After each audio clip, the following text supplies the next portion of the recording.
This isn't just a story. It's a journey, one that'll stay with you long after the video ends. So if you've ever felt love, loss, betrayal, or hope, then stay with us. Because this story deserves to be heard from the very first second to the very last. If this video moves you, even for a moment, please give it a like. Leave a comment telling us which part hit you the hardest, and share it with someone who needs to feel something real today. And if you love stories that are raw, emotional, and unforgettable, then subscribe to the channel. Because we don't just tell stories here. We bring them to life. The key slid into the lock of her front door. Jessica Adams hadn't told anyone she was coming home early from her business trip. After 2 months curating art collections across Europe, she wanted to surprise her husband, Mark.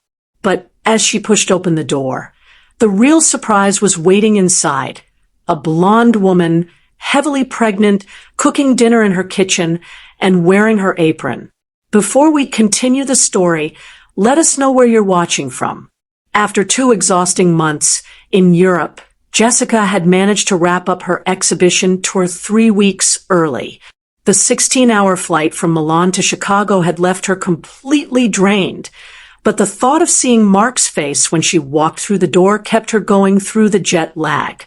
Their marriage had weathered its share of challenges over the past 8 years. Mark, an investment manager at Continental Trust Bank, had always supported Jessica's career, even when it took her away for weeks at a time. Together, they'd built what Jessica believed was a solid partnership, childless by mutual choice, focused on their careers, and settled into a beautiful home in the Chicago suburbs they had spent years perfecting. As Jessica's taxi pulled into the tree-lined street of their neighborhood, she felt that familiar sense of relief. She was finally home, but as the car approached the house, something felt off. "That's strange," Jessica murmured, noticing a sleek black BMW parked in her usual spot in the driveway. Maybe Mark bought a new car, she wondered.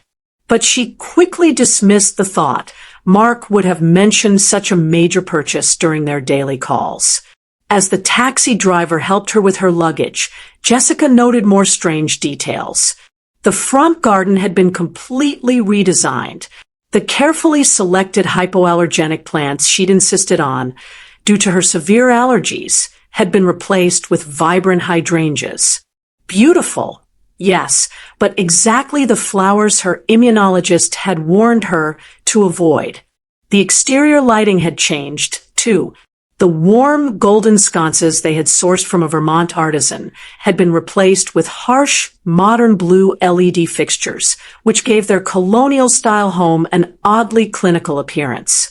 Maybe he's planning a surprise renovation, Jessica thought, though the knot in her stomach suggested otherwise.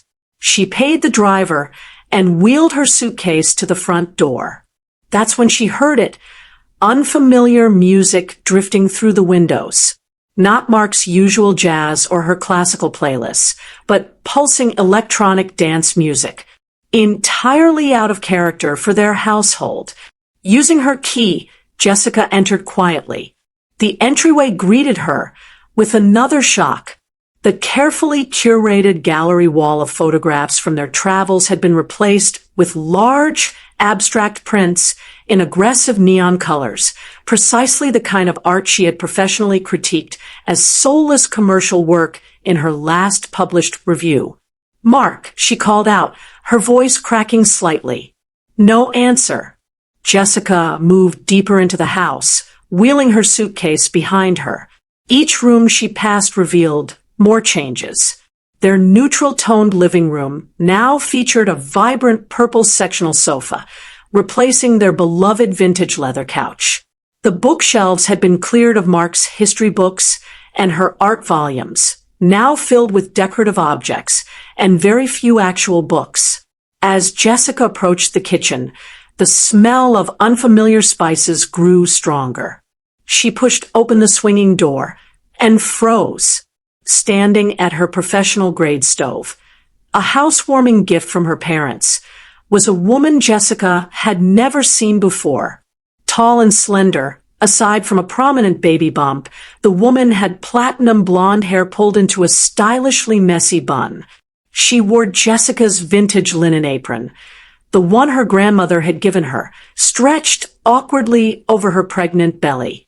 For what felt like an eternity, Jessica stood in stunned silence, trying to process what she was seeing. The woman hadn't noticed her yet, humming along to the music as she stirred something in Jessica's copper cookware. Then, as if sensing a presence, the woman turned. Jessica expected shock, embarrassment, perhaps even panic at being discovered. Instead, the woman's perfectly made-up face registered only mild surprise before settling into a practiced smile. "You must be Jessica," she said calmly, placing the wooden spoon on the rest. "Mark said you wouldn't be back for another 3 weeks." Jessica felt like the floor had disappeared beneath her feet. The casual tone, the knowledge of her schedule, the comfortable way this stranger occupied her space. It all suggested something far more serious than a one-time mistake. "Who are you?" Jessica managed to ask, her voice barely audible over the music still pulsing through the house's speaker system. "And what are you doing in my home?" The woman reached for the tablet on the counter and turned the music down with a perfectly manicured finger.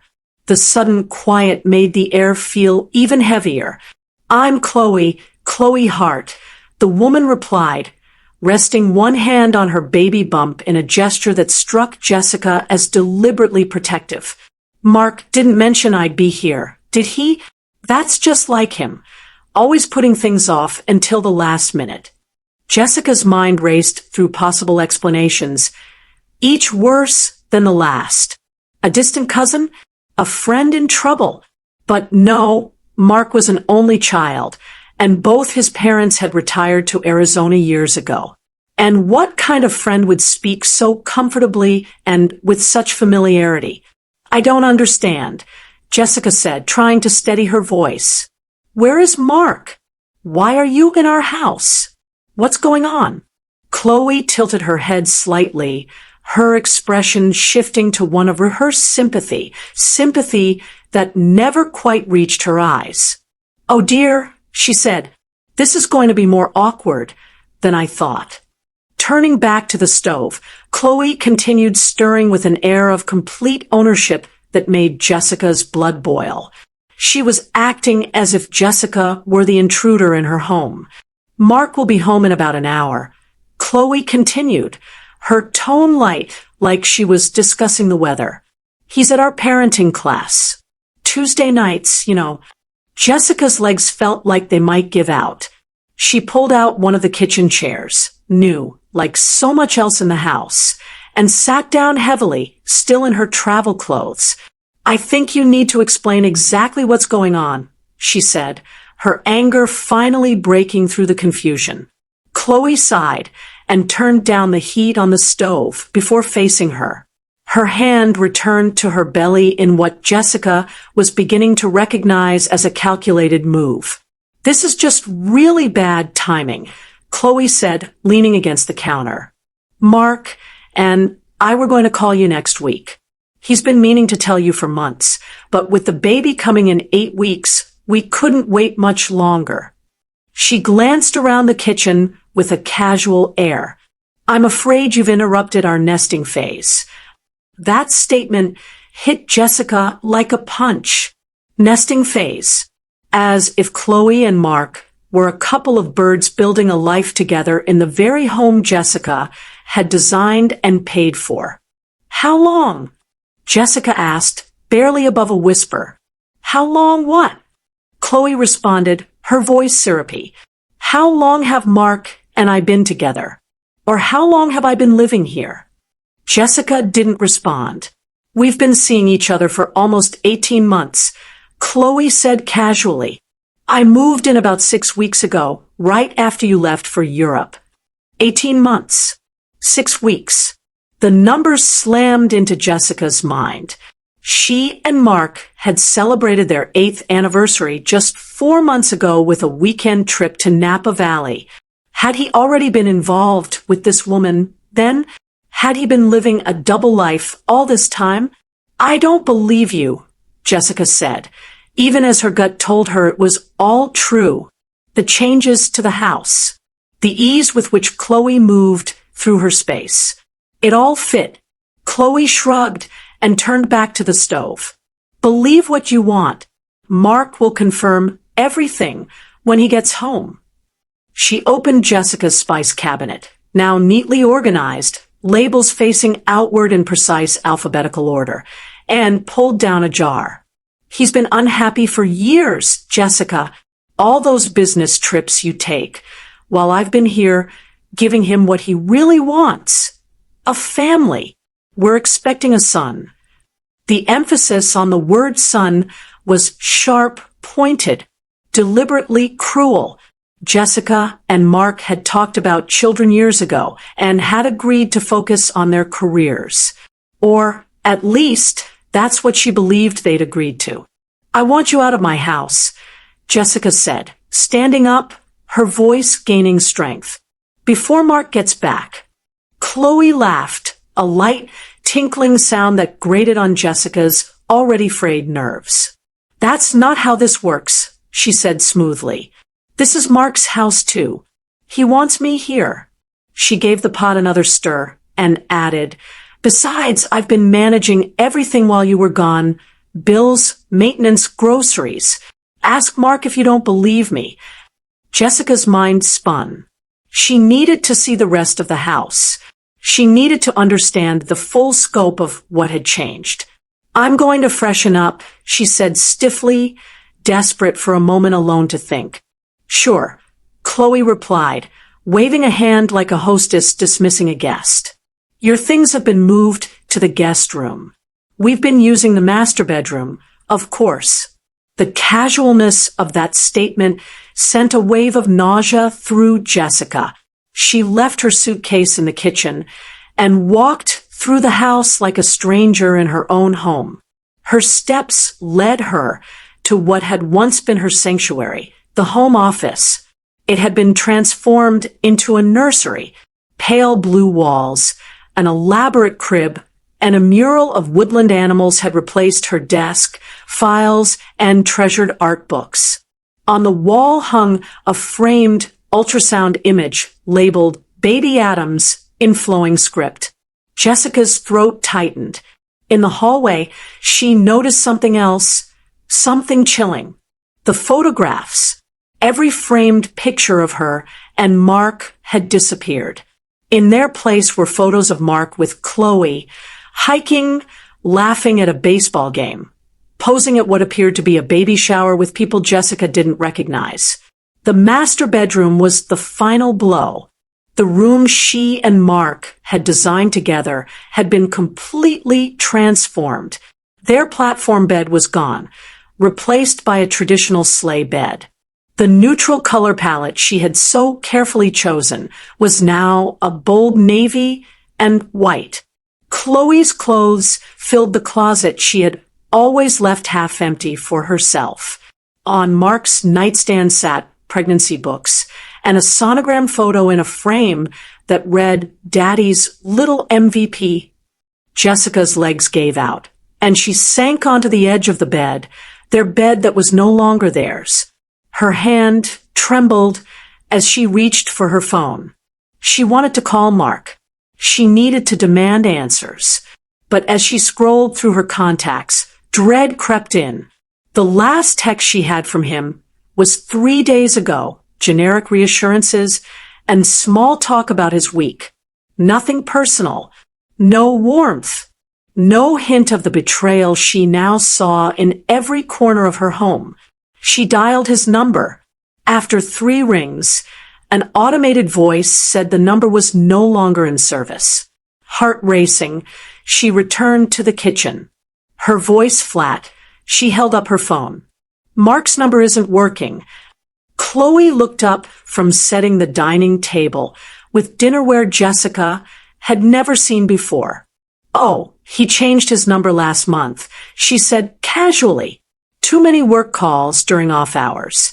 Here, use mine. She held out her phone, open to her contacts, where Mark's name appeared at the top. Jessica didn't take it. Instead, her eyes drifted to the table. It had been set for 2, not 3. I assume I'm not welcome for dinner, she asked, her voice hollow. Well, this is unexpected, Chloe said with a thin smile. We hadn't planned on you being here. Mark will want to talk to you privately when he gets home, I'm sure.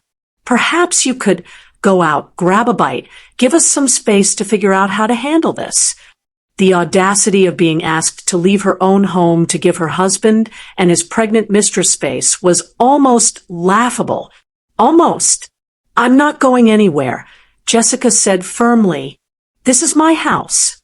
Chloe's pleasant facade cracked ever so slightly, revealing a flash of irritation. But she quickly recomposed herself. Actually, it's both of yours, isn't it? Which means Mark has every right to invite me to live here, she said, resting a hand on her stomach once again. For the baby's sake. The doorbell rang, cutting through the tension. Both women turned toward the sound. That's probably the delivery, Chloe said, moving toward the front door. We ordered a rocking chair for the nursery. As she disappeared down the hallway, Jessica acted fast. She moved to the kitchen island and pulled open the drawers. Chloe had completely rearranged her organizational system, but in the third drawer, she found what she was looking for, the file with the house documents. She rifled through the folder quickly. The mortgage paperwork appeared unchanged. At least that much still had her name on it. From the entryway, she could hear Chloe's cheerful voice signing for the delivery, completely at ease, like she belonged. This woman had embedded herself into Jessica's life without hesitation or shame. Suddenly, Jessica's phone buzzed. A message from Natalie, her best friend since college, and a fellow employee at Continental Trust Bank, where Mark worked. Hey, you back early? Tried your house phone, no answer. Need to talk to you ASAP about Mark. Something weird with the Henderson account. Call me. Jessica barely had time to process the message before she saw a car pull into the driveway through the kitchen window. Her heart skipped. Mark's silver Audi parked beside the black BMW. Her husband was home. A strange calm settled over her. The initial shock had passed. Now, she wanted answers. Real ones. She squared her shoulders and waited. The front door opened, and she heard the familiar sound of Mark's keys dropping into the ceramic bowl in the entryway. A bowl she noticed had been replaced with something new. Babe, that rocker got delivered, but they sent the wrong color. I told them we need the... Mark's voice trailed off as he rounded the corner and saw her. For a split second, pure shock crossed his face. His mouth opened, but no words came out. Color drained from his features. Then, as if a switch had flipped, his expression shifted into one of calculated concern. Jessica, he said, voice carefully measured. You're back early. Mark Adams had always been handsome in a conventional way. Athletic build, sandy brown hair and a neatly conservative cut, piercing blue eyes.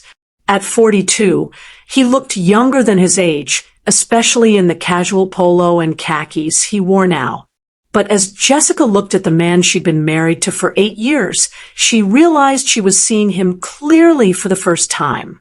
The way his eyes darted between her and Chloe, the tension in his jaw, the distance he kept, closer to Chloe than to her. Obviously, she replied coolly, I've met Chloe. Mark nodded slowly and moved beside the pregnant woman, resting his hand at the small of her back, an intimate gesture that said everything without needing words. I was going to tell you when you got back, Mark said, tone flat. This isn't how I wanted you to find out. Next steps. Jessica echoed, her voice flat. She felt like she was speaking someone else's words, repeating phrases that didn't make sense. Yes, Mark said, walking over to the dining room table, where his briefcase sat. He opened it, removed a folder, and laid it neatly in front of her. I've had papers drawn up. A divorce settlement. It's fair to everyone involved. Jessica stared at him in disbelief. You've already prepared divorce papers? It's better this way, Mark said, his tone turning more businesslike as he spread the documents across the table. Clean break. You get to keep focusing on your career. Chloe and I can focus on our family. 8 years of marriage, dismissed so easily. Jessica felt a new kind of pain settle into her chest. I need you to sign these tonight, Mark continued, placing a pen on top of the paperwork. My attorney advised we resolve this quickly for everyone's benefit. Tonight.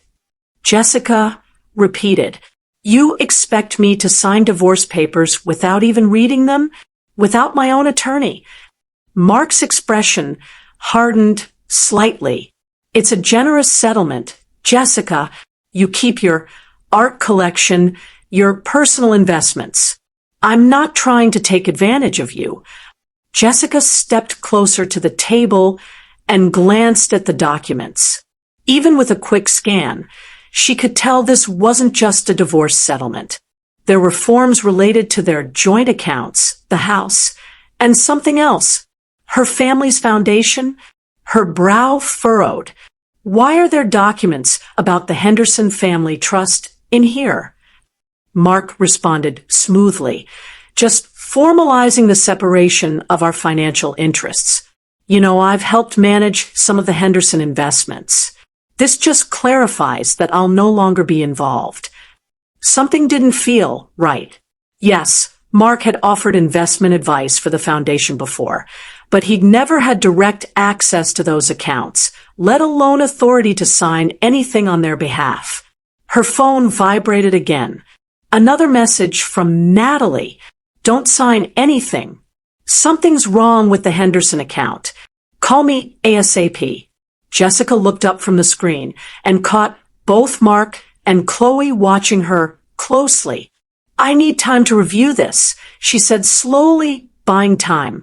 And I need to speak with my attorney. There's no time for that, Mark said firmly, the edge in his voice sharper now. I need you to sign these and move out, tonight. For the baby's sake. There it was again. For the baby's sake. As if an unborn child gave them the right to evict her from her home and rush through legal paperwork. Move out. Jessica asked, incredulous. This is my house too, Mark. My name is on the mortgage. Where exactly do you expect me to go tonight? You can stay at a hotel for a few days, Chloe chimed in sweetly. Just until you find something more permanent. We've already packed some of your essentials. She gestured toward a suitcase Jessica hadn't noticed before, sitting by the kitchen door. The rest of your things are in storage, she added. You packed my things? Jessica's voice rose. You put my belongings in storage without my permission? We needed the space, Mark said unapologetically. For the nursery. And Chloe's things. Jessica's hands shook. This is insane. You can't just erase me from my own life and expect me to cooperate. Be reasonable, Jessica, Mark said, his voice turning patronizing. This is difficult for everyone. The sooner we settle it, the better. As he spoke, Jessica noticed Chloe moving casually toward the kitchen island, where her purse sat. The blonde woman pulled out a small bottle and swallowed a pill with a glass of water. What's that? Jessica asked, suddenly alert. Prenatal vitamins, Chloe replied smoothly. Doctor's orders. Mark placed the pen more firmly on top of the documents. Jessica, please, just sign them. Then you can go, and we can all move forward. Jessica's spine straightened. I'm not signing anything tonight, she said firmly, and I'm not leaving my house. Mark's face darkened. You're making this more difficult than it needs to be. Am I? Jessica shot back. You've been having an affair, changed the locks on my office, packed up my things, and handed me legal documents I've never seen before. But I'm the one being difficult. Find out what exactly? Jessica asked. That you moved your pregnant girlfriend into our home while I was gone? That you redecorated everything? That you changed your phone number without telling me? Which part were you going to share first? Mark exchanged a glance with Chloe, then looked back at Jessica. All of it, he said. I know this is a shock, but Chloe and I, it just happened. We fell in love. The cliché stung more than the betrayal itself. It just happened, as if an 18-month affair and a live-in mistress was some sort of unavoidable accident. When did you plan to tell me? Jessica pressed. Chloe says you've been seeing each other for a year and a half. That's half the time I was working on the European exhibition, the one you encouraged me to take. Mark's face twitched, whether from guilt or annoyance, she couldn't tell. I was trying to find the right time, he muttered. Jessica's voice turned ice cold. And that would have been when, Mark? After the baby's born? On your first anniversary? Mark's jaw tightened. This isn't productive. Jessica, what's done is done. We need to talk about next steps. Mark's jaw clenched. You always were dramatic. Jessica let out a short laugh, one without humor. Dramatic? You cheat on me, replace me, redecorate our home, and shove divorce papers in my face before I've even unpacked. And I'm the dramatic one. Chloe moved to stand beside Mark, gently resting her hand on his arm. Maybe we should give her some space, she murmured. Let her calm down. Jessica's eyes narrowed. You don't get to play peacemaker here, Chloe.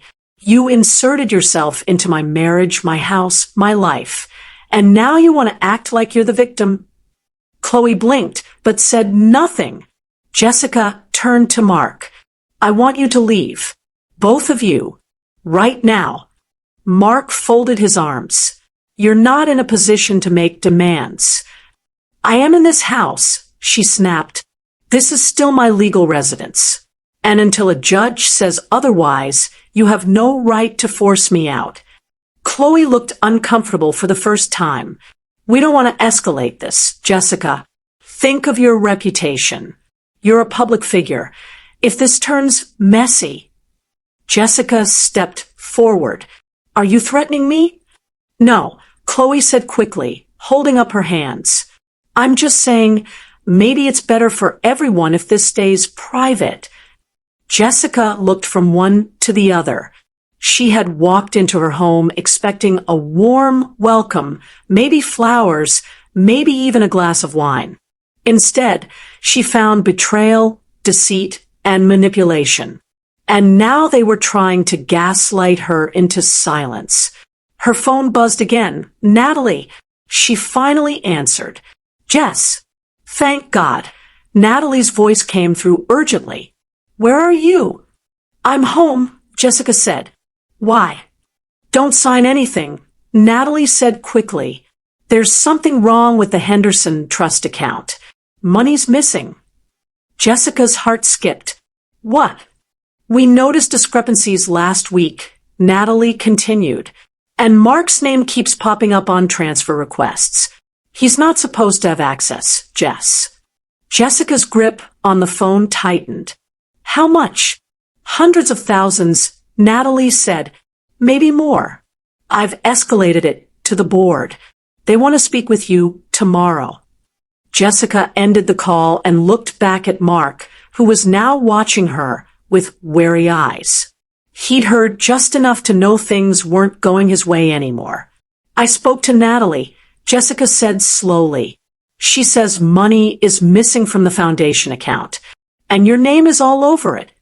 Mark's expression didn't change, but his eyes did, that flicker of fear, quickly masked by practiced calm. I don't know what she's talking about, he said smoothly. You know how messy those reports can be. I'll help you sort it out. Jessica shook her head. You won't be touching anything connected to that foundation ever again. Mark stepped forward, but Jessica raised a hand. I'm done, she said. Done being manipulated. Done being lied to. Done pretending like this is some misunderstanding that can be swept under the rug. She picked up the divorce papers and tore them in half, then again, until they were strips in her hands. She dropped them onto the floor, between them.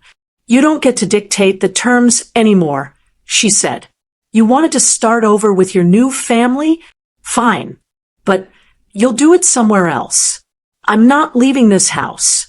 And if you try to force me, you'll be dealing with my lawyer and the foundation's lawyers. Chloe stepped forward, her voice shrill. You can't do this. I'm pregnant. Jessica turned to her calmly. Then I suggest you find somewhere peaceful to rest, because this isn't your home. Not anymore. Mark's eyes narrowed. You think you're going to win? That house, that trust, everything you have is because of me. No, Jessica said firmly. Everything I have is because I worked for it. And the only thing I ever let you handle was trust. Clearly that was a mistake. The silence that followed was deafening. Jessica didn't wait for a response. She turned away from both of them and walked down the hall to the master bedroom, her bedroom, and closed the door behind her. Her hands were still trembling, but not from fear. Not anymore. It was adrenaline, fire. A spark that had been dimmed for too long was finally burning again. She locked the door, sat on the bed, and immediately called her attorney, Rachel Whitmore. Rachel answered on the second ring. Jessica, everything okay? No, Jessica replied. I need you. Right now. Jessica gave her a quick rundown. Mark's betrayal, Chloe's presence in the house, the forged documents, and the suspicion of embezzlement from the Henderson Family Trust. Rachel didn't miss a beat. Do not leave the house. Don't sign anything. I'll be there first thing in the morning. Also, send me pictures of any paperwork they gave you, even if you tore it up. We might be able to reconstruct it. Jessica nodded, already scanning the torn pieces on the floor. And Jessica, Rachel added, you're stronger than you think. Don't let them push you out. As Jessica hung up, she felt a strange sense of calm settle over her. She wasn't out of control anymore. She had options. She had power. The rest of the evening passed in tense silence. Mark and Chloe had retreated to the guest room, her old office, now converted into their backup bedroom. She could hear them whispering behind closed doors, but didn't care enough to make out the words. The house, even changed as it was, still felt more like hers than theirs. That night, Jessica didn't sleep. She made tea, read through old journals she found in the attic, and dug out photographs Mark hadn't managed to erase from the digital frames yet. By sunrise, she had a plan. At exactly 8 a.m., Rachel arrived, briefcase in hand and fire in her eyes. Jessica let her in, and the two women sat at the kitchen island, Chloe watching them from the hallway, clearly trying to listen in. Rachel didn't even acknowledge her. I've reviewed the foundation documents and already flagged suspicious transfers. We're freezing the accounts as of this morning. You'll need to speak with the board, but legally, you're protected. Mark's in serious trouble if he forged anything. Jessica nodded. What about the house? You're still co-owner. He can't evict you without court orders, which he doesn't have. We'll file a restraining order if necessary. But first, I want him to see this. Rachel pulled a thick envelope from her briefcase. Inside was a formal legal notice detailing everything, an injunction, a cease and desist from the Henderson Trust, and the beginnings of a divorce on Jessica's terms. Jessica held the envelope for a moment. Let's do it together. They walked to the guest room and knocked. Mark opened the door, shirt wrinkled, eyes bloodshot. Chloe sat on the bed behind him, arms crossed and scowling. What is it now? Mark muttered. Jessica handed him the envelope. This is what's next. Mark opened it and scanned the contents, his expression shifting from irritation to disbelief to panic in under 10 seconds. You're accusing me of embezzlement? He snapped. No, Rachel said coolly. The foundation is, and they'll likely press criminal charges if you don't cooperate fully. You can't prove anything, Mark growled. Rachel smiled. We don't need to. We just need enough to raise suspicion and freeze your assets until a full investigation is complete. Chloe stood up, voice trembling. You're doing this to punish us. Jessica turned to her. No, this is what happens when you betray someone who trusted you. Mark looked back at Jessica, a flicker of his old confidence returning. You're going to regret this. Jessica didn't blink. I already regret ever trusting you.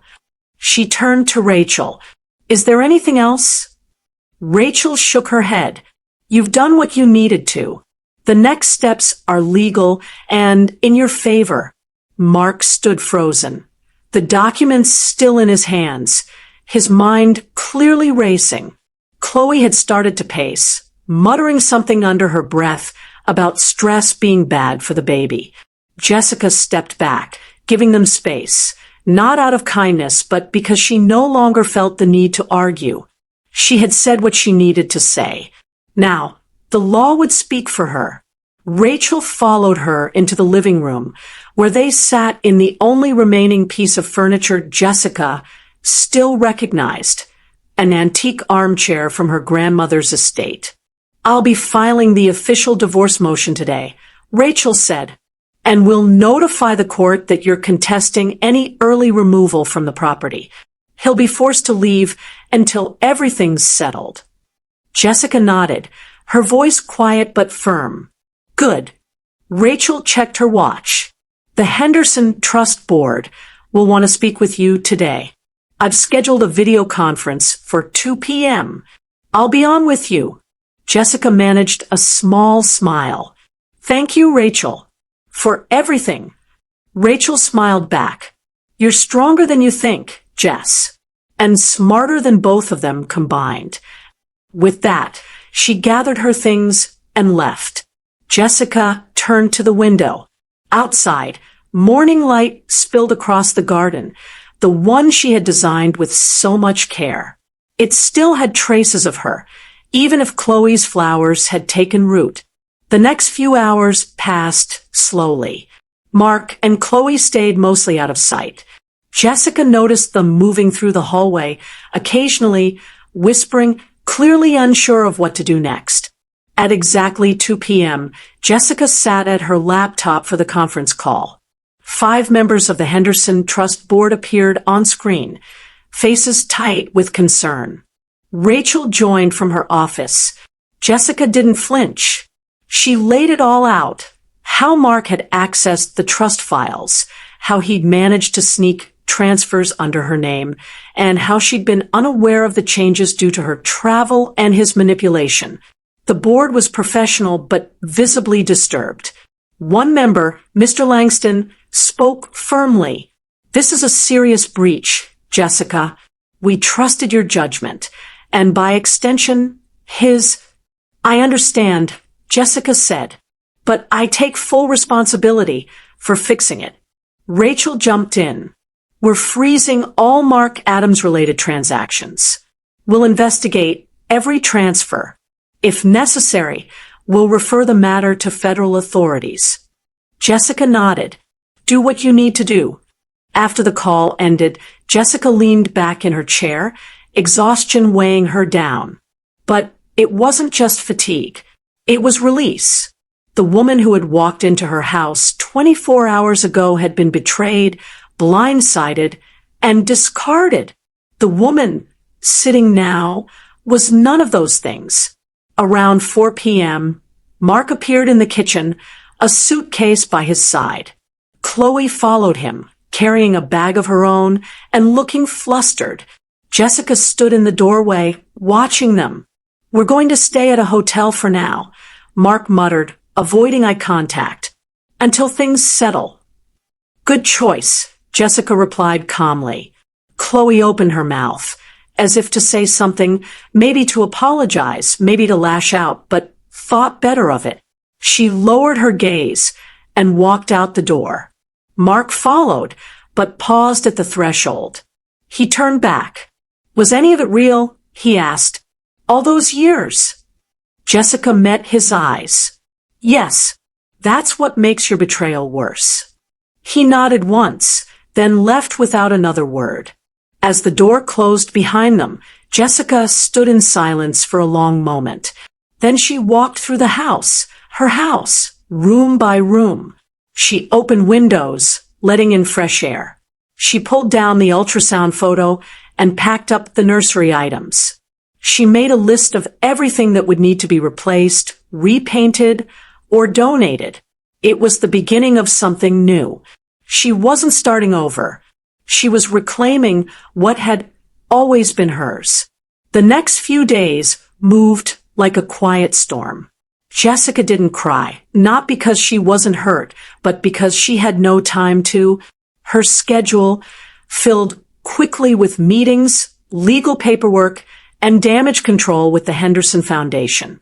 Every corner of her home echoed reminders of Mark and Chloe, but she tackled them one by one. The nursery was the first to go. With the help of a local moving service, she had every baby item boxed up and placed in storage, not thrown away, not destroyed, just removed. She didn't need revenge. She needed space to breathe. The walls were repainted the following day. Soft gray tones replaced the pastel blues. She restored her office with its original furniture, desk, bookshelves, her reading chair, and for the first time in weeks, Jessica felt herself again. Word began to spread in their social circles. At first, it came in subtle messages from friends and distant relatives. Some offered support.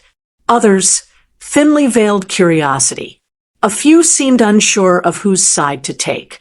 But the people who mattered, Natalie, Rachel, her sister Erin, and her parents, stood by her without hesitation. Erin flew in from Denver just to spend the weekend. She hugged Jessica at the door and said, "If I see him on the street, I'm tripping him, and I don't care if Chloe goes down with him." Jessica laughed for the first time in days. They ordered takeout, watched old movies, and talked late into the night. Erin listened without interruption as Jessica told her everything. "I didn't see it coming," Jessica admitted. "He was so normal. I trusted him." "That's how they get you," Erin said. "It's never the ones you expect." Jessica paused, thoughtful. "I think the worst part is, I really loved him. I gave him everything." "No," Erin corrected gently. "You shared everything. But you didn't lose who you are. You're still here." Jessica swallowed hard and nodded. On Monday, her lawyer called with an update.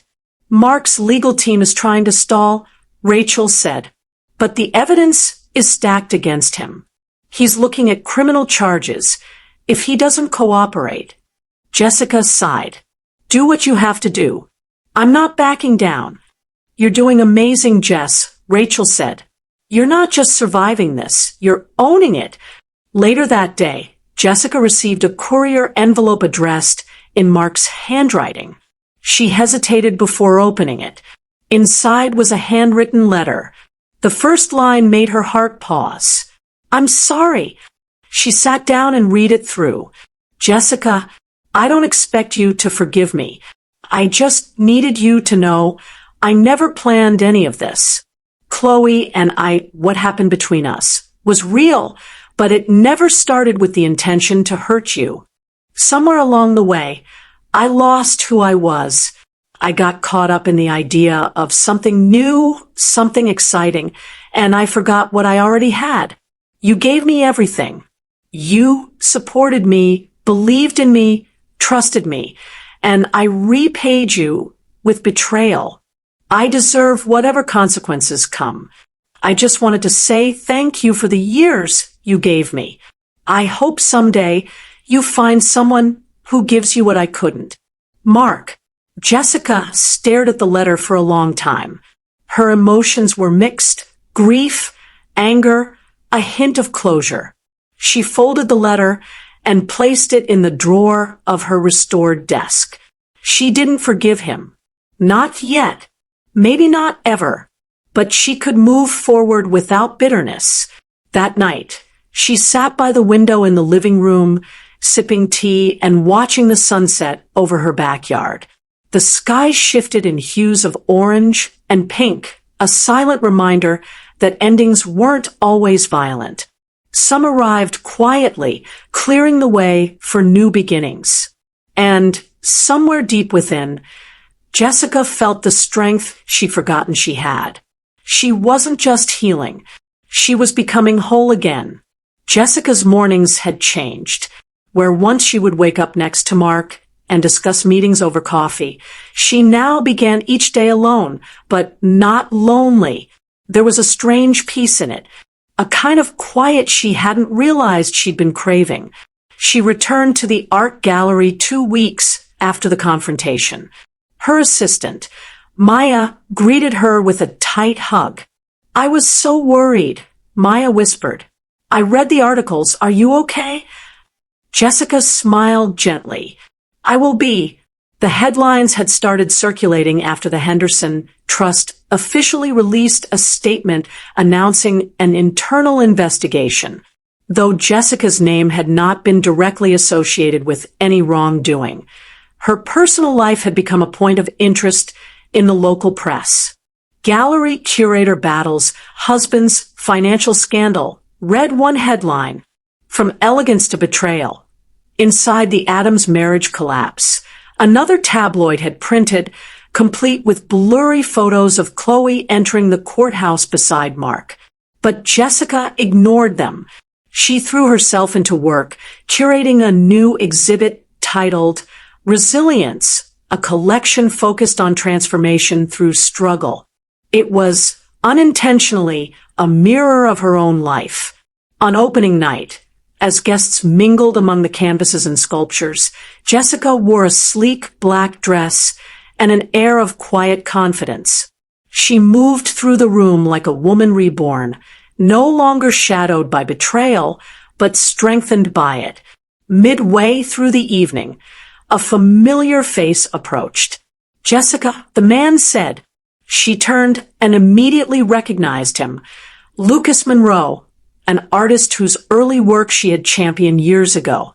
He was taller now, with a beard and a softer voice, but the same thoughtful eyes. "Lucas," she said warmly, "it's been years." "Too many," he smiled. "I heard about everything. I just wanted to say, you handled it with grace." Jessica shrugged lightly. "Grace, rage, a good lawyer, it's been a mix." He chuckled. "Well, it's inspiring. And the exhibit? Stunning. Especially that sculpture in the center room." Jessica beamed. "That piece is called Reclamation. It's about rediscovering yourself after you've been torn apart." Lucas nodded. "It's powerful. Like you." They stood in a comfortable silence for a moment. "I'm actually working on something new," he added. "Would love to show you sometime." "I'd love that," Jessica replied. As the event continued, compliments poured in from guests, art critics, and patrons alike. Her inbox buzzed with invitations to speak on panels and host gallery walks. But it was one quiet message that meant the most. After the event, she received a short email from her mother. "I saw the photos from tonight. Your grandmother would be proud. I am too." Jessica felt her throat tighten. The past weeks had been painful, but they had also reminded her of who she was. Not Mark's wife, not a broken partner, but Jessica Henderson Adams, a curator, a creator, and a woman with an unshakable sense of self. She began making small changes at home, donating Mark's old books, replacing the living room art with pieces from her travels, and filling the house with scents she loved. Lavender, vanilla, and fresh citrus replaced the sterile, cold aesthetic Chloe had tried to impose. One afternoon, while cleaning the storage room, she came across an old photo album, one that had somehow survived the purge. It contained memories of her childhood, college years, and early career. She lingered on a photo of herself at 25, standing beside her first solo gallery display. Eyes bright, smile full, hope radiating from her face. She placed the photo in a new frame and set it on her bedroom dresser. A reminder of where she started and how far she'd come. Weeks passed. The house grew quieter, lighter, like it was shedding the weight of everything that had been done within its walls. Jessica moved through it with new purpose, no longer haunted by echoes of Mark and Chloe's presence. They had become background noise in a story that no longer centered them. The legal proceedings moved steadily in her favor. Rachel called with updates, often. Mark's team has gone silent since the last evidence submission, she said during one call. I think they know the embezzlement charges are going to stick. Do we have a trial date yet? Jessica asked. Not yet, but the board's hired their own forensic accountant. Once that report's done, we're moving fast. Jessica nodded, her grip on the phone firm. Good. Let them come. She wasn't afraid anymore.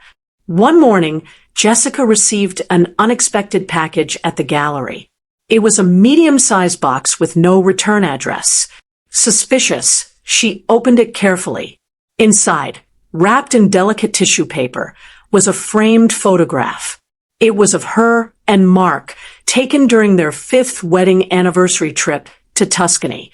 She remembered the day clearly, the way the sun had hit the vineyards, the wine they'd shared, the laughter that seemed so real at the time. Taped to the back of the frame was a note in Chloe's handwriting. You should keep this. He was never mine. Not really. Jessica stared at the frame for a long moment.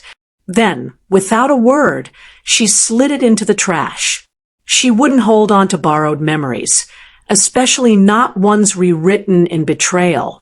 Later that evening, while organizing her gallery's archives, she found something far more valuable, an old journal she'd kept during her first years as a curator. It was filled with ideas, sketches, quotes that had once inspired her. One entry read, "If I ever lose myself, I will paint my way back." She closed the journal with a soft smile. That's what she'd been doing, piece by piece, repainting her life. That weekend, Jessica hosted a brunch at her home, her first gathering since everything fell apart. Aaron flew in again. Natalie arrived with her partner, and a few close friends brought homemade pastries and flowers. The energy was warm, supportive, full of laughter. "I love what you've done with the place," Natalie said, sipping coffee on the porch. "It feels like you, not like them." Jessica grinned. "That's the point. I'm taking it back." They spent the afternoon sharing stories, playing music, and sitting under the blooming magnolia tree that had somehow survived the front yard makeover. "Hey," Aaron said suddenly, nudging Jessica. "That guy at the end of the table, Lucas.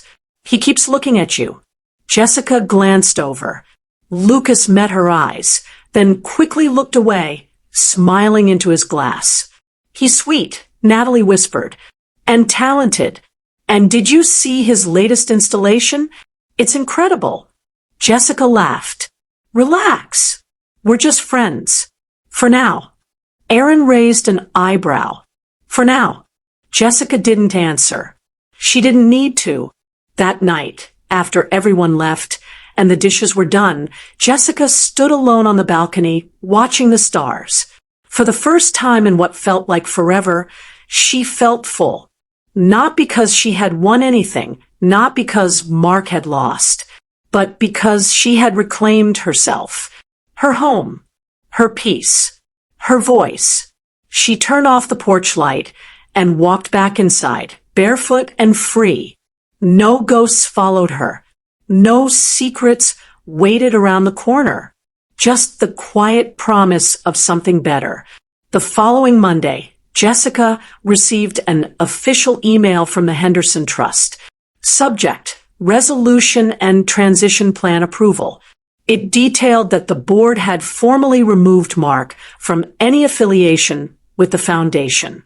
A second audit confirmed unauthorized transactions and forged documents, actions traceable back to Mark's devices. Legal counsel had begun working with the authorities to pursue charges. Jessica had been cleared of any wrongdoing. She leaned back in her chair, the weight of weeks, months, finally beginning to lift. She was free from the suspicion, the lies, the entanglement that Mark had so carelessly pulled her into.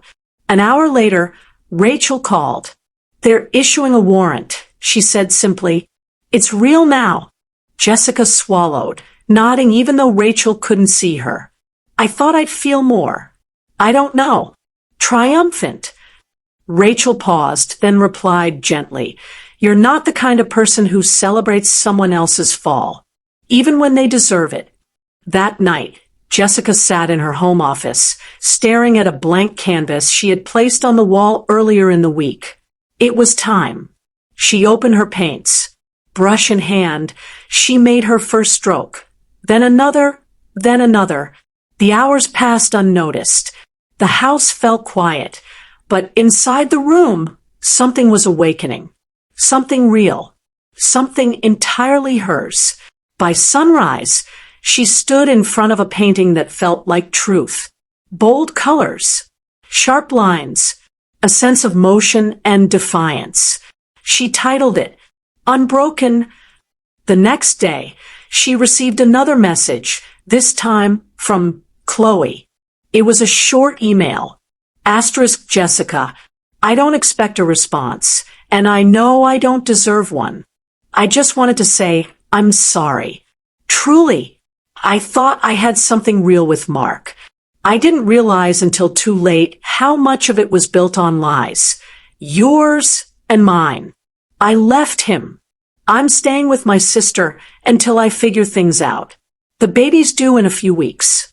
I hope I can be better for him than I've been for myself. I hope you're okay. Chloe asterisk. Jessica read the message twice, unsure what she felt. Pity? Closure? Relief? In the end, she didn't respond. Some chapters didn't need replies. Instead, she forwarded the message to Rachel, just in case, and closed her laptop. Later that week, she ran into Lucas again. This time, at a charity event hosted by the City Museum. You look lighter, he said as he approached.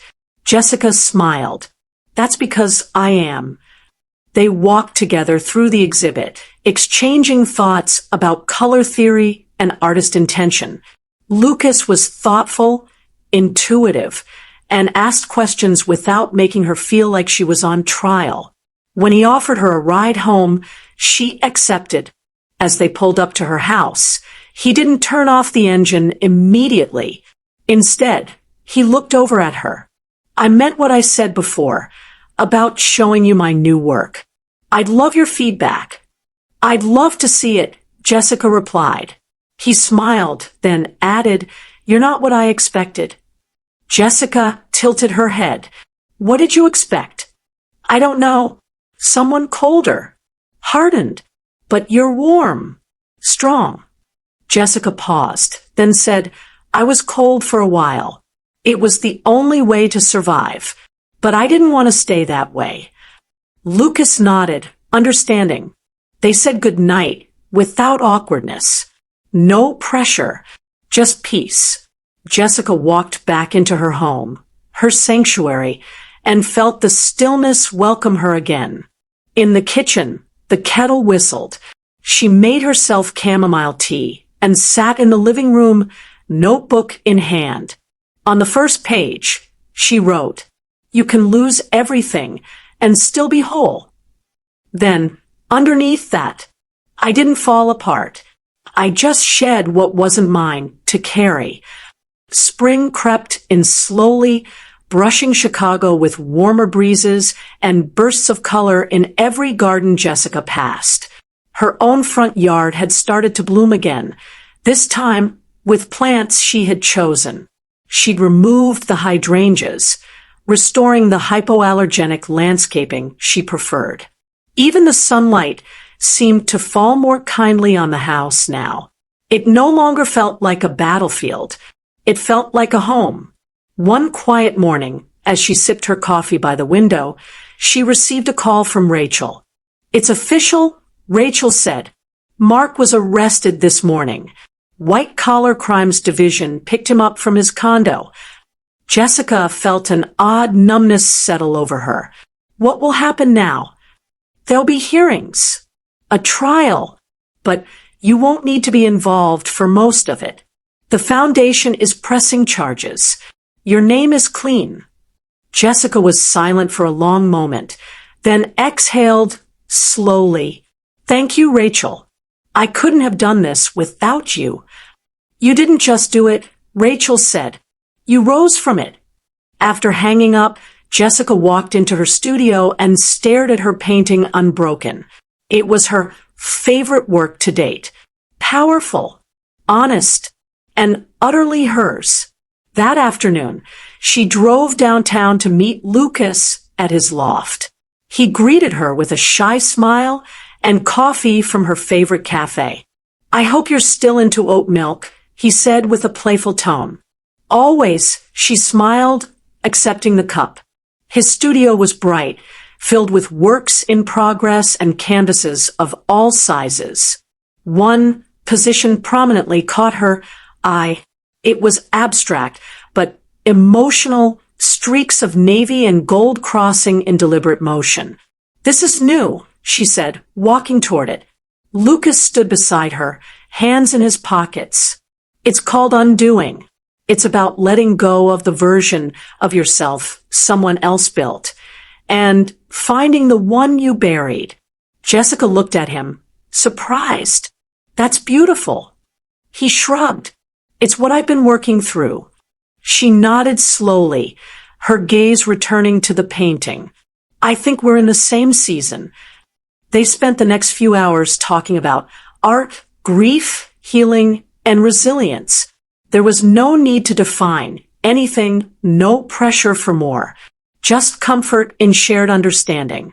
As the sun set, Jessica said her goodbyes and promised to return for the exhibit Lucas was planning in June. Driving home, she felt peaceful. Not because everything had resolved, but because she had survived the unraveling and discovered something deeper in the process. When she got home, a surprise was waiting in the mail. A formal letter from Mark's attorney. Inside was a signed confession and a notarized waiver giving Jessica full ownership of the house, the shared accounts, and all remaining assets. It was, as Rachel later confirmed, part of a plea deal to minimize his sentence. Jessica folded the letter carefully and placed it in a drawer. She didn't feel joy, just clarity. Mark was gone. His presence, his damage, his shadow, all gone. That night, Jessica took a long bath, lit candles, and played her favorite jazz vinyl. As the record crackled softly in the background, she let her body relax into the warmth of the water. Her mind wandered, but not to Mark, not to Chloe, not even to the court proceedings. She thought about her next exhibit, her next painting, her next step. The first weekend of May brought more than sunshine. It brought possibilities. Jessica was invited to speak at a women's leadership conference downtown. The panel was titled, "Rebuilding After Betrayal, Finding Power in the Ashes." When the invitation had arrived 2 months ago, she nearly declined. Public speaking wasn't her strength, and the thought of sharing something so personal with strangers felt raw. But now she felt ready. The auditorium was packed with professionals, entrepreneurs, and creatives. Women from all walks of life, many of them carrying their own versions of brokenness. When Jessica took the stage, she wore a simple navy suit and a silver necklace her grandmother had left her. No one introduced her as Mark Adams' wife. She was known as a curator, a survivor, and an artist in her own right. She began with a deep breath. "I didn't plan to start over at 38, she said, voice calm and steady. "But life doesn't ask if you're ready. Sometimes it just hands you the pieces and dares you to rebuild." She told her story, not to shame, not to gain pity, but to illuminate. She spoke of losing trust, finding strength, and how silence had once been her greatest enemy. "Betrayal didn't just break my marriage," she said. "It broke my identity. I wasn't sure who I was without him. But then I realized if someone could erase me that easily, maybe I hadn't fully written myself in." The room was quiet. "Now I live louder. I love bolder. And I build walls only when I need boundaries, not when I need to keep people out." The audience erupted in applause. Some were wiping tears.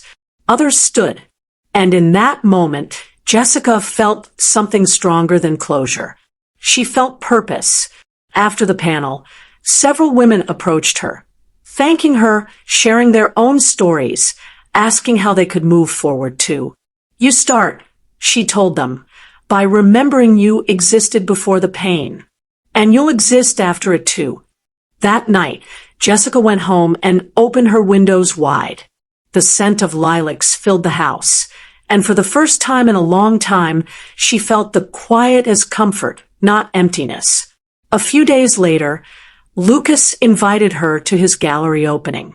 She wore a soft green dress and simple heels. When she entered the room, Lucas looked up from across the crowd and smiled. Not the smile of a man who wanted something from her, but the smile of someone who truly saw her. They walked through his collection together, lingering at pieces that held emotion and meaning. Lucas's work had grown richer, deeper, and Jessica could tell he had poured his heart into it. "This one," she said, stopping at a canvas filled with fractured gold lines over dark blue. "It feels like healing." Lucas nodded. "It's called After the Storm. I painted it the week I decided to stop looking backward." Jessica looked at him. "That's a hard thing to do." He smiled gently. "Only until you realize there's nothing worth returning to." Later that evening, they sat outside the gallery on a quiet bench beneath the city lights. The conversation turned from art to life, to beginnings. "I think I'm finally in a place," Jessica said, "where I can say I'm not afraid of starting again." Lucas looked at her, his eyes steady. "Then maybe this time, it won't be a start over. Just a start." Jessica nodded, feeling something settle in her chest. Not butterflies, not sparks, just peace. She wasn't looking for rescue. She wasn't looking for revenge. She was building, carefully, intentionally, something entirely new. And this time, she was doing it on her own terms. The weeks following the gallery opening unfolded with surprising ease. Jessica found herself falling into a rhythm, a life no longer dictated by chaos or damage control, but by choice. Her mornings were hers again, peaceful, productive, filled with intention. One Tuesday morning, she received a call from her realtor. "The condo you inquired about last month, it's officially yours," the agent said cheerfully. "Signed, sealed, and waiting for your touch." Jessica smiled. It wasn't for her. She had purchased the space as a creative co-op, a vision she'd nurtured during sleepless nights and long walks. A haven for local female artists, writers, and designers to work, collaborate, and find their voice again. She named it the Foundry, a place where broken pieces could be reshaped into brilliance. The opening was modest, but meaningful. Candles lined the walkway, fresh flowers sat in hand-thrown vases, and the walls displayed a rotating collection of local artwork. Lucas showed up early with a hand-carved wooden sign that read, "Make beautiful things, even from ruins." Jessica hung it near the front entrance. The space buzzed with life from day one. Young artists filled the rooms with laughter, passion, and purpose. Jessica mentored quietly, offered critiques when asked, and kept the coffee machine stocked without fail. It became more than a project. It became a legacy. One Saturday afternoon, while sketching on the sunlit balcony of the foundry, Jessica's phone buzzed with an unfamiliar number. She hesitated, then answered. "Hello," a soft voice replied. "Jessica, it's Chloe." Jessica's heart didn't race. Her hands didn't tremble. She simply waited. "I just wanted to say thank you," Chloe continued, "for not destroying me when you could have, for not going to the media or pressing charges or making it worse." Jessica responded calmly, "That was never my goal." "I had the baby," Chloe said after a pause. "His name is Caleb." Jessica didn't speak. "He's healthy and beautiful. He looks nothing like Mark." That made Jessica smile, faintly. "I moved in with my sister permanently," Chloe went on. "She's helping me raise him. I'm starting over. It's hard, but necessary." Another pause. "I hope you're okay," Chloe said finally. Jessica thought about that for a moment, then answered with quiet certainty. "I am." They exchanged no goodbyes. There was nothing more to say. The call ended, and with it, the final lingering thread of the past. That evening, Jessica met Lucas at a quiet rooftop restaurant overlooking the lake.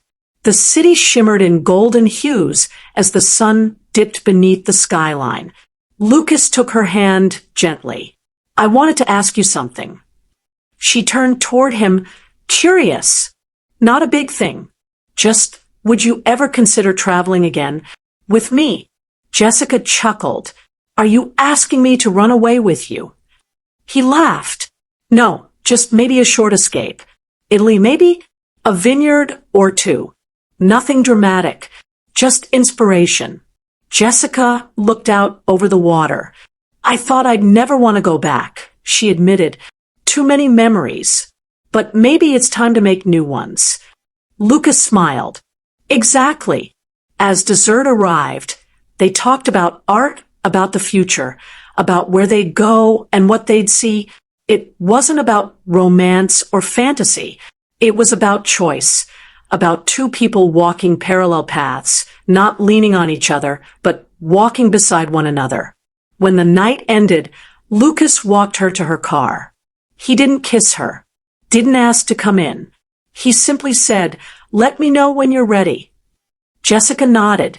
"I will." As she drove home, the city lights blurred past her window like brushstrokes on a canvas. Her canvas, her story, one she was finally painting with her own hands in colors no one could ever take from her again. Summer arrived with soft winds and long golden evenings. Jessica stood barefoot on the hardwood floors of her kitchen, sunlight spilling through the windows as she brewed tea. The house was quiet, calm, the way she had always imagined it could be. Outside, her garden bloomed in full color. The lavender along the path danced in the breeze, and the magnolia tree, now fully recovered, stood tall like a symbol of quiet resilience. It had been 6 months since Mark was arrested, since his guilty plea. He'd accepted a reduced sentence in exchange for full restitution and testimony on other financial crimes. The foundation had begun recovering lost funds, and Jessica's name had been formally cleared of any involvement. She never attended the court hearings. She never responded to the letters he sent from jail. Her silence was her final word. Life, however, had not stood still. The foundry had flourished. Dozens of women now used the space to grow their dreams, share their stories, and reclaim their identities. Local media covered the success, and Jessica, reluctantly, was recognized as a quiet force of change. And Lucas, he was still around, not as a savior, not as a replacement, but as someone who showed up consistently, gently, without pressure. They painted together, collaborated on an exhibit, and took long walks through the city on quiet Sundays. They hadn't labeled anything, hadn't made promises they weren't ready to keep. And that was exactly what Jessica needed. One afternoon, while sorting old journals, Jessica came across a folded sheet of paper. It was something she'd written in the earliest days after discovering the affair. A list titled, "What I've Lost." She read through it slowly. Trust, my home, my peace, my identity, my future, my marriage, my dignity, my hope. She stared at it for a long moment. Then she grabbed a pen and crossed out the title. She wrote instead, "What I found." And beside each item, she wrote new words. Trust in myself. My home reclaimed.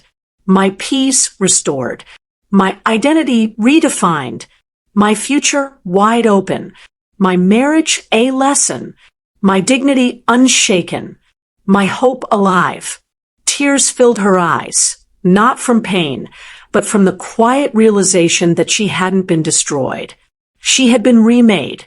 That evening, as the sun dipped below the horizon, Jessica stepped onto her porch, a mug of tea warming her hands. Lucas pulled up in his car and stepped out, holding a rolled-up canvas in one hand. "I finished it," he said, smiling. She raised an eyebrow. "The piece." He nodded. They walked inside, unrolling the canvas across her dining table. The painting was breathtaking. A blend of cool blues and fiery golds, with a silhouette of a woman standing at the edge of a storm, her back straight, hair whipping in the wind. Jessica stared at it, speechless. Lucas looked at her. I call it the moment she chose herself. She swallowed the lump in her throat, eyes still locked on the art. "It's perfect." "No," he said gently. "You are." They stood there for a long time, the silence between them soft and warm. Later that night, as Jessica sat by her studio window, she began a new painting, blank canvas, fresh brushes, no plans. For the first time in a long time, she wasn't painting pain. She was painting possibility. Her life hadn't followed the script she'd once written. But maybe that was the point. Maybe the most beautiful stories are the ones we never saw coming. She dipped her brush into the color and began again.